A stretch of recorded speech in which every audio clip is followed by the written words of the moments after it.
প্রশান, আজকে আমি অনেক খুশি, ফাইনালি তোমার চোখের আলো ফিরে পেয়েছো। এই কথা কাউকে বলনি কেন? আমি আসলে সকলকে সারপ্রাইজ দিতে চাই। আচ্ছা, তাহলে তুমি এখানে বসো, আমি তোমার জন্য পানি নিয়ে আসতেছি। ঠিক আছে। আরে সীতা, অন্ধের সাথে তুমি কতদিন সম্পর্কে থাকবে? আমি চাই তুমি আমার সাথে সম্পর্ক করো। লজ্জা করে না তোমার? ও তোমার বন্ধু হয়, আর পরবর্তী থেকে আমার সাথে এই ধরনের কথা বলবে না, বেয়াদব। প্রশান, তোমার বন্ধু না আমার সাথে অনেক খারাপ ব্যবহার করে, আজকে আমাকে প্রপোজ করেছে। পাগল হয়ে গেছে তুমি? কি বলতেছে এগুলো? প্রশান, তুমি আমার কথা শোনো, আমি সত্য বলতেছি। এই ম্যাডাম, আমার নামে তুমি আমার বন্ধুকে বদনাম শোনাচ্ছ। প্রশান, আমি তো তোকে আগেই বলেছিলাম এ তোকে ভালোবাসে না, এর অনেক রাগ। আরে তোরা দুজন ঝগড়া বন্ধ কর, চল। হাত সরা, আমি বলতেছি হাত সরা।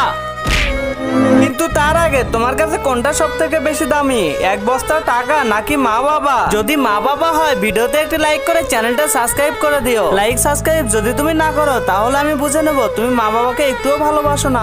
তুই দেখতে পাচ্ছিস? হ্যাঁ, আমি দেখতে পাচ্ছি। হ্যাঁ, আজকে আমি তোর আসল রূপ দেখে ফেলেছি। তুই আমার ইজ্জতের উপর আর কখনো হাত দিবি না। যা এখান থেকে।